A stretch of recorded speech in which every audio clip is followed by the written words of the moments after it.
चलिए स्टार्ट करेंगे section number 242 and 243। 242 कहता है आपका पावर ऑफ ट्राइब्यूनल। ठीक है, बहुत इजी सा सेक्शन है, एज सच इसके अंदर याद करने वाली कोई भी बात नहीं है।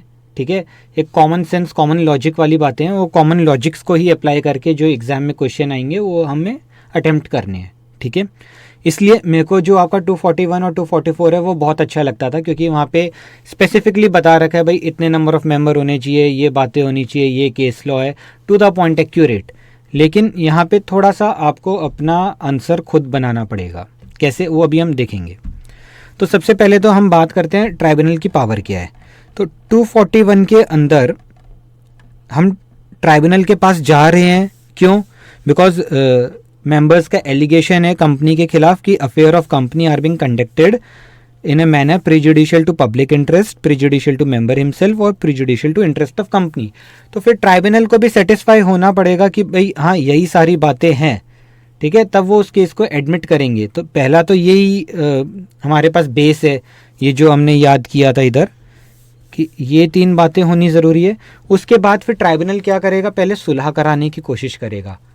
सुलह कैसे कराएगा? लेट से 2 बंदे लड़ रहे हैं, ठीक है, तो एक ट्राइब्यूनल बोलेगा एक ग्रुप को कि आप दूसरे ग्रुप के शेयर्स खरीद लो और एग्जिट करो, आपको इतनी तकलीफ है तो। ठीक है, या फिर क्या कर सकता है कि भाई प्रॉब्लम डायरेक्टर्स की, डायरेक्टर है इशू मचा रहे हैं तो डायरेक्टर को हटा दे, कंपनी से रिमूव कर दें। ठीक है, अगर किसी को गलत तरीके से डायरेक्टरशिप से रिमूव किया गया है तो उसको वापस से रीइंस्टेट कर दें। या जो बोर्ड ऑफ डायरेक्टर्स है, 2 बंदे लड़ रहे हैं तो उनके बीच में कोई इंडिपेंडेंट डायरेक्टर ला के बिठा दे ताकि मैच रेफरी की तरह वो काम करवा सके। ठीक है, तो ट्राइब्यूनल कोशिश करेगा कि पहले तो समझौता हो जाए, कॉम्प्रोमाइज़ हो जाए। ठीक, बट फिर ट्राइब्यूनल को लग रहा है कि नहीं ये तो दोनों ही ग्रुप मान नहीं रहे, जिद्दी हैं एकदम, तो फिर ट्राइब्यूनल क्या करेगा? ट्राइब्यूनल बोलेगा कि भैया ऐसा करो, कंपनी को वाइंड अप करो। ठीक है, जिसका जो शेयर है अपने अपने पैसे वापस लो। यही अल्टीमेट फिर किया जा सकता है। तो पहली कोशिश रहती है सुलह कराने की, बट जब जहाँ ट्राइब्यूनल को लगता है कि नहीं सुलह नहीं हो सकती तो फिर ट्राइब्यूनल वाइंड अप का ऑर्डर दे देगा। तो ये लाइनें आप याद रखना, जब भी इससे रिलेटेड पावर ऑफ ट्राइब्यूनल से क्वेश्चन आएगा आपको ये तो ज़रूर लिख के आना है, उसके बाद की जो चीज़ें हैं वो आपको अपने शब्दों में ही लिखनी है। तो if on any application made under section 241 tribunal is of opinion that companies affair is being conducted in a manner prejudicial to member, public interest, interest of company, and there is a just and equitable ground for winding up of company, then tribunal will make such order as it think fit to bring an end to the matters complained of। ठीक है, तो यहाँ पे ये क्या लिखा है? Tribunal will make such order as it think fit. तो ये ऑर्डर जो है सिर्फ वाइंडिंग अप का ही नहीं होगा, ज़रूरी नहीं है कि हर बार वाइंडिंग अप ही हो। ठीक है, ट्राइब्यूनल पहले कोशिश करेगा कंपनी चल जाए, नहीं होगा अल्टीमेट ऑर्डर फिर वाइंडिंग अप का ही जाएगा। ठीक है, तो मेन ऑब्जेक्टिव क्या है? To bring an end to the matters complaint of. तो ये ट्राइब्यूनल का जॉब है जो उनको पूरा करना है। ठीक है, तो क्या क्या टाइप के ऑर्डर्स दिए जा सकते हैं उसकी एक लिस्ट हम देख लेते हैं। Tribunal may order for regulation of conduct of affair of company. Tribunal may order for purchase of share of any member of company by other member. ठीक है, in case of deadlock between owners. ठीक है, तो ये मैं आपको बोल रहा था कि भाई एक ग्रुप को बोल दिया आप दूसरे ग्रुप के शेयर खरीद लो, इससे रिलेटेड अभी हम क्वेश्चंस भी देखेंगे। इन case of purchase of its share by company the consequent reduction of its share capital. भाई कंपनी को ही बोल दिया कि आपके पास सरप्लस पड़ा है तो ठीक है, ये जो माइनॉरिटी है निकलना चाहती है इनको पेमेंट करो और ये शेयर्स को आप कैंसिल करो और ख़त्म करो बात। ठीक है, तो that will be technically reduction of share capital. Restriction on transfer of shares of company. अब भाई जैसे वो है ना चेंज ऑफ कंट्रोल, आपने यहाँ पढ़ा था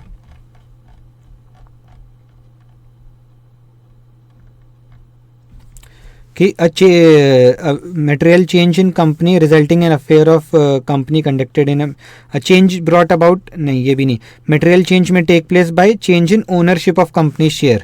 तो भाई हमें लग रहा है कि ये पर्टिकुलर बंदे से बात चल रही है, अगर इसने कंपनी के शेयर खरीद लिए तो ये तो तबाह कर देगा, तो फिर हम ट्राइब्यूनल में जाके ऑर्डर लेके आ सकते हैं कि भाई कंपनी के अभी कोई शेयर्स की सेल परचेज ना हो। ठीक है, तो रिस्ट्रिक्शन ऑन ट्रांसफ़र और अलॉटमेंट ऑफ शेयर। कोई फ्रेश, जब अलॉटमेंट पे भी रिस्ट्रिक्शन आ गया तो आप कोई फ्रेश इशू भी नहीं लेके आ सकते। फ्रेश इशू नहीं लाओगे तो किसी और की शेयर होल्डिंग भी कम नहीं हो पाएगी, ठीक है। नहीं तो ऐसे केसेस हमने पढ़े थे कि भाई, अभी पढ़ेंगे, क्वेश्चंस आएंगे उसमें देखेंगे।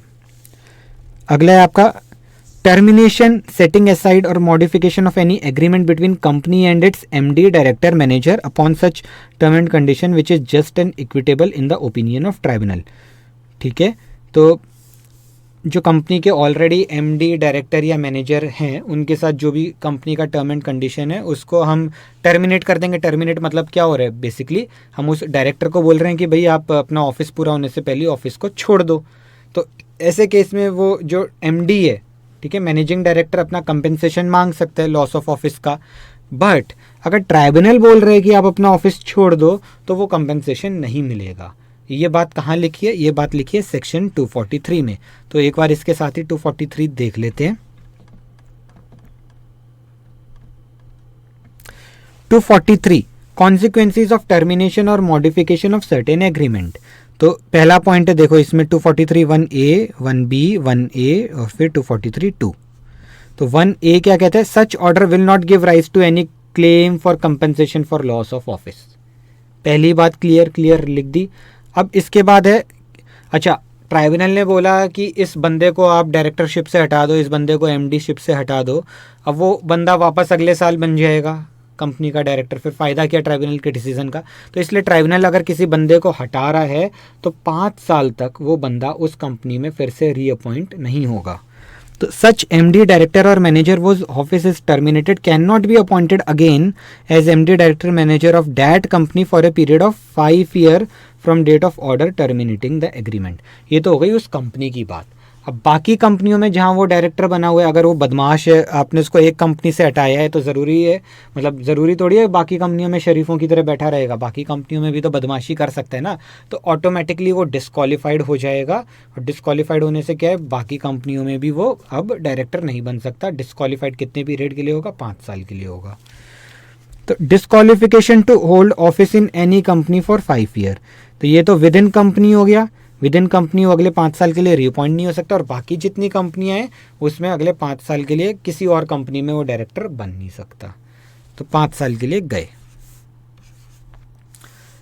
अच्छा, अब 5 साल के लिए रिस्ट्रिक्शन है, उसके ये सब जानते हुए भी वो डायरेक्टर बनता है, एज ए एमडी एक्ट करता है या कोई काम करता है, तो क्या कर रहा है वो, contravention of this provision, tribunal की तौहीन कर रहे हैं, ठीक है, कोर्ट की अवमानना, तो डिसोबे कर रहे हैं कोर्ट को। तो पेनल्टी के, person who act as MD by contravening above provision and other director of company who is knowingly part of such contravention, तो इसका फाइन है 6 महीने की जेल या 5 लाख फाइन और both. Just give me a minute. हाँ जी, मैंने एक बार इसलिए पॉज किया कि यहाँ पे ना एक अमेंडमेंट आया है नवंबर 21 में। तो जब भी अमेंडमेंट आएगा मैं अपने वीडियोस को एडिट करवा दूंगा, ठीक है। तो इतना कोई टेंशन की ज़रूरत नहीं है, क्योंकि जो आपके अमेंडमेंट्स आते हैं ना, ये ऐसे ICAI उसका PDF इशू करता है। PDF के अंदर ये सारे आपके बता रखे होते हैं अमेंडमेंट्स, तो अकॉर्डिंगली हम उसको अमेंड कर सकते हैं और फिर उसको वीडियोस में एडिट करके डाल देंगे, ठीक है। अभी क्या अमेंडमेंट है सेक्शन 243 के अंदर, ये कह रहे हैं कि the word with imprisonment for a term which may extend to 6 month shall be omitted. मतलब ये जो 6 महीने जेल वाली बात थी ये ख़त्म हो गई, और आगे क्या लिखा है, for the word 5 lakh rupees और with both the word 5 lakh rupees shall be substituted. तो मतलब वो बोथ तो फिर अब रहा ही नहीं ना, जब जेल वाली कोई बात ही नहीं है। तो बेसिकली ये 6 महीना जेल वाली बात अब आपकी हट गई है, खाली 5 लाख का फाइन है, ठीक है। ये नवंबर 21 के अमेंडमेंट में आया है।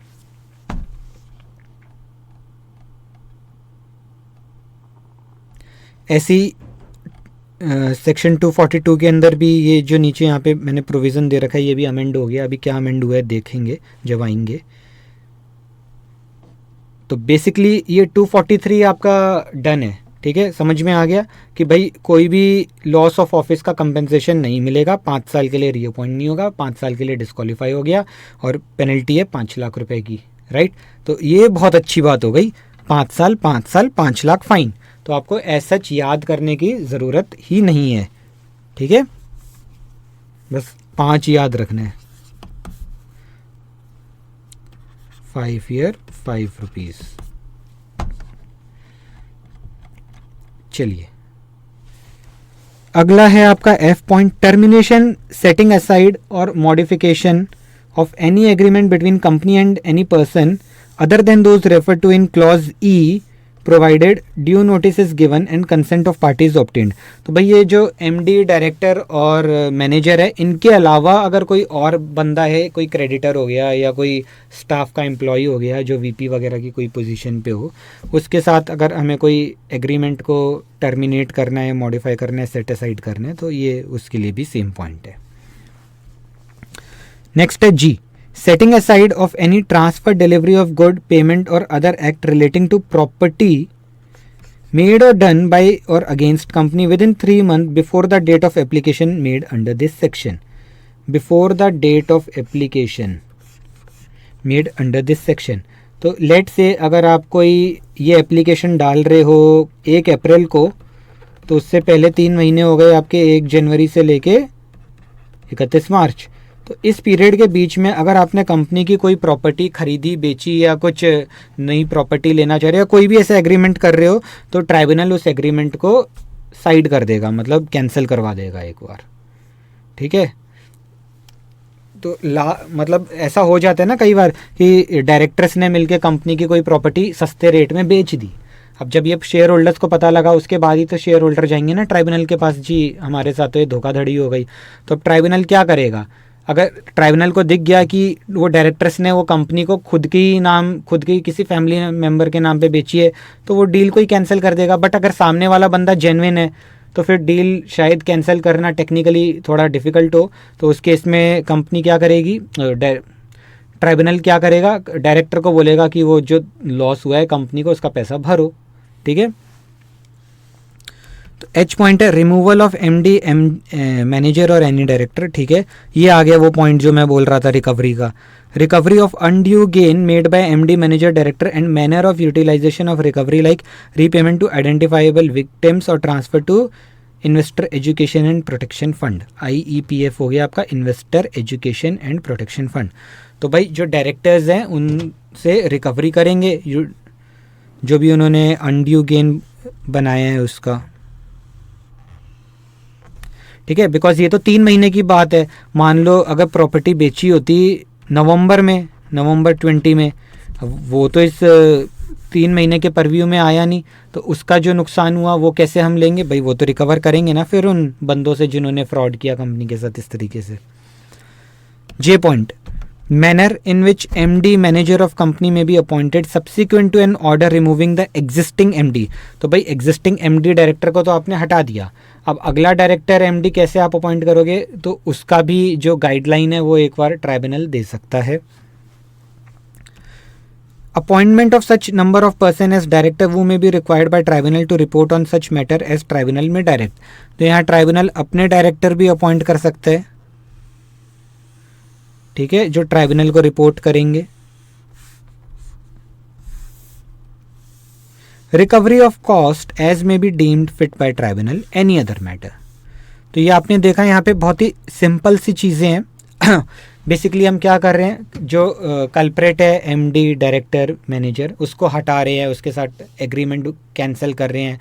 उसने कोई धोखाधड़ी करी तो उससे वो अमाउंट को रिकवर करने की कोशिश कर रहे हैं। नए डायरेक्टर को कैसे अपॉइंटमेंट करना है उसके बारे में बता रहे हैं। और ट्राइब्यूनल को कितने डायरेक्टर चाहिए जो कि ट्राइब्यूनल को रिपोर्ट करे, वो ट्राइब्यूनल बताएगा। कंपनी के अफेयर्स कैसे हमें आगे कंडक्ट करने हैं वो ट्राइब्यूनल बताएगा। तो ये सब चीज़ें हैं। इसके अलावा अदर पॉइंट हो गया आपके प्रोसीजरल पॉइंट्स, ठीक है, procedure.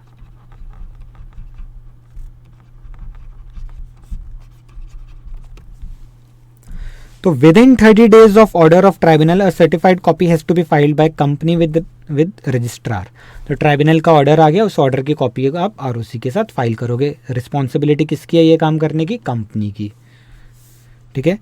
On application of any party to proceeding, tribunal may make an interim order to conduct affair of company on such terms and condition as appear to be just and equitable. तो भाई जब तक tribunal का final decision नहीं आ जाता तो tribunal एक relief देने के लिए एक इंटरिम ऑर्डर पास कर देगा एंड अकॉर्डिंगली एक बार कंपनी का काम होगा। Alteration in MOA and AOA by order of tribunal. तो जब ट्राइब्यूनल कोई ऑर्डर देता है और उसकी वजह से मेमोरेंडम और आर्टिकल्स में कोई चेंज करना हो, कोई ऑल्ट्रेशन करना हो, तो उसके क्या प्रोविजंस है वो पढ़ते हैं। तो पहली बात है कि भाई ट्राइब्यूनल इज एम्पावर्ड, तो ट्राइब्यूनल पे पावर है to make alteration in MOA and AOA और it shall have same effect as if such alteration were duly made by resolution passed by company. ठीक है, इसमें एज सच कुछ भी समझाने जैसी चीज़ नहीं है। Company shall not have any power to make any alteration inconsistent with the order without permission of tribunal. तो कंपनी, अब ये एक बात हमने और ऐड कर दी कि ट्राइब्यूनल ने कोई ऑर्डर दिया तो कंपनी अपने ज़्यादा चालाकी करके अपने मेमोरेंडम या आर्टिकल को इस तरीके से अमेंड नहीं कर सकती which are inconsistent with the order of tribunal. ठीक है, तो company shall not have power to make alteration inconsistent with the order of tribunal. ठीक है, हाँ ट्राइब्यूनल की परमिशन लेके जो मर्जी कर लो, बट विदाउट परमिशन ऐसा कुछ नहीं करोगे जिससे ये काम हो। Within 30 days of order of tribunal, certified copy of order of tribunal has to be filed by company with registrar। ठीक है, इस केस में भी यही है कि जब भी ट्राइब्यूनल ऑर्डर देगा MOA और AOA को ऑल्टर करने का, तो वो ऑर्डर की कॉपी विदिन 30 डेज कंपनी को ROC को फाइल करनी है। अब आते हैं पनिशमेंट फॉर वायलेशन। तो यहाँ पे एक अमेंडमेंट आया हुआ है, वो अमेंडमेंट क्या है देख लेते हैं। तो 242 में लिखा है the word with imprisonment for a term which may extend to 6 months shall be omitted. For the word 1 lakh rupees और both the word 1 lakh rupees shall be substituted. ठीक है, तो इसमें भी वो जो जेल वाली बात है वो हटा दो। कंपनी के जो पनिशमेंट है वो तो है 1 लाख टू 25 लाख और ऑफिसर इन डिफॉल्ट किए जेल हट गया। ठीक है, 25,000 टू 1 लाख और बोथ, बस। ठीक है,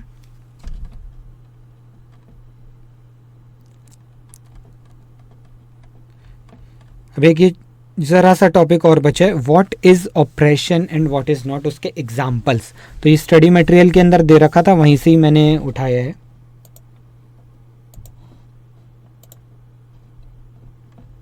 तो अभी तक देखें हमने स्टडी मटेरियल में, तो ये हमने कर लिया। ठीक है, पावर ऑफ ट्राइब्यूनल, फिर ये नेचर ऑफ ऑर्डर पास्ड, ये सब हमने पढ़ा।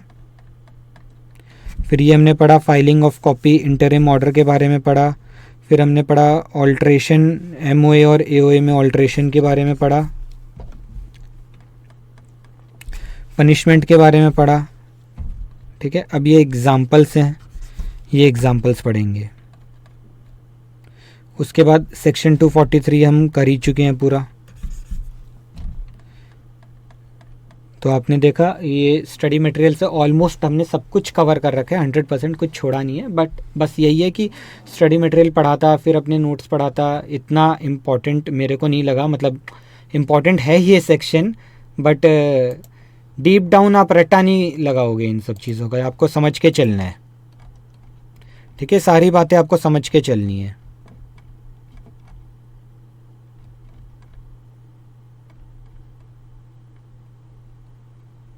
चलिए ये पढ़ते हैं, what is oppression and what is not.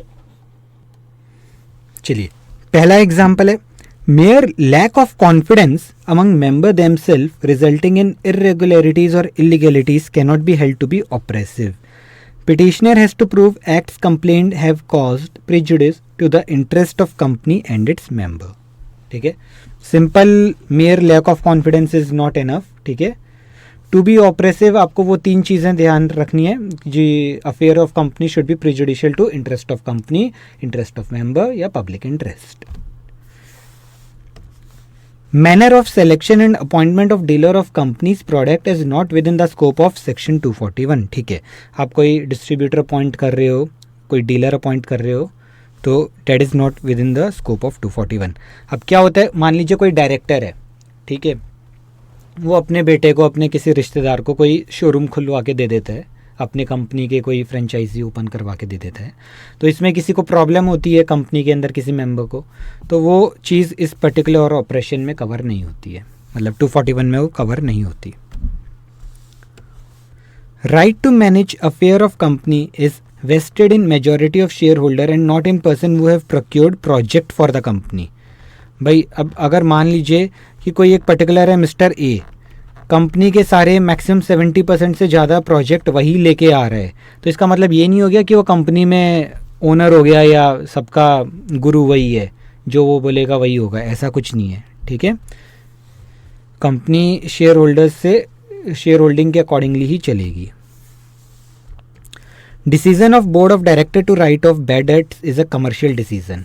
ठीक है, तो अगर बोर्ड ऑफ डायरेक्टर ने किसी का मतलब मान लीजिए कोई डेटर है 10 लाख का, कई साल से पेमेंट नहीं दे रहा, उसके अगेंस्ट अब हम लीगल एक्शन वगैरह ले रहे हैं और उसको बुक से एक बार राइट ऑफ कर दिया, तो ठीक है, वो बोर्ड ऑफ डायरेक्टर्स का डिसीजन है, उसको आप ये नहीं बोलोगे कि कंपनी में ऑपरेशन हुआ है इसकी वजह से। Mere denial of inspection of book of company does not amount to an act of oppression. इसका एक केस है Lalita Rajya Lakshmi versus Indian Motor Company. Okay, I say inspection, आई से Indian Motor company.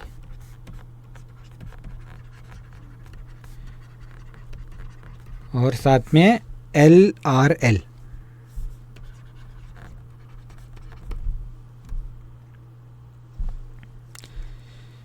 As such कोई बहुत खास इंपॉर्टेंट ये case नहीं है, बट फिर भी ट्राई करो याद रखने की।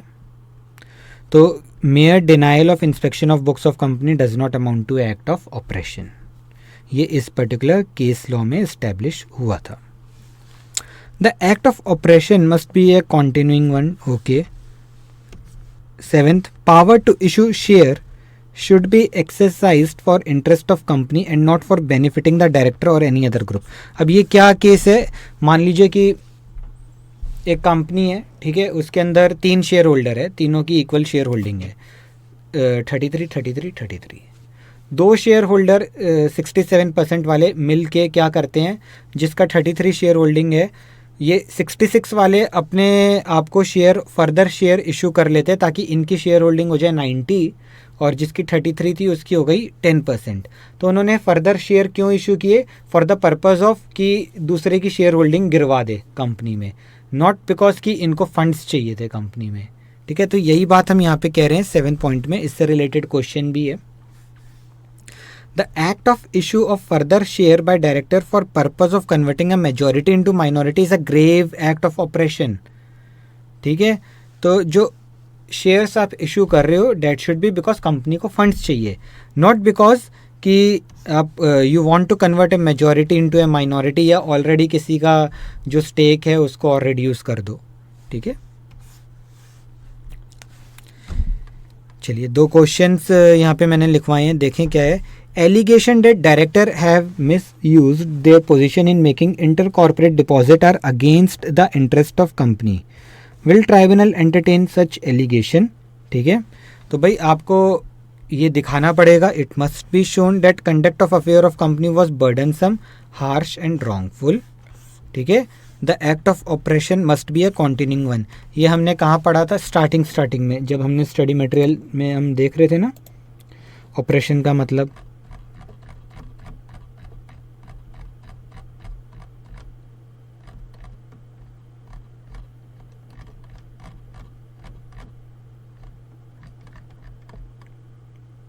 ये रहा, there must be a continuous act constituting oppression और there must be a visible departure from standard of dealing या violation of condition of fair play. तो आप ये भी लिख सकते हो।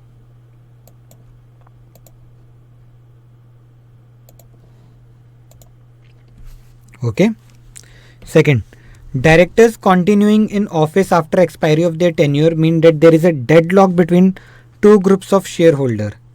ठीक है, तो अब ये जो सिनेरियो है इसको आप क्या कहेंगे कि भाई this scenario amounts to illegality as there was no valid board, तो it is a just and equitable ground for winding up and amounts to mismanagement.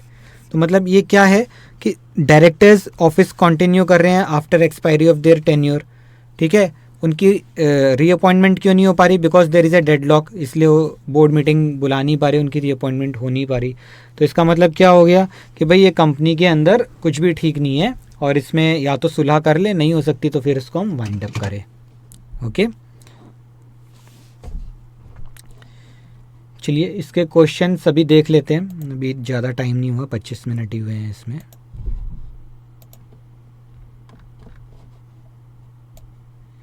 तीन चार क्वेश्चंस हैं।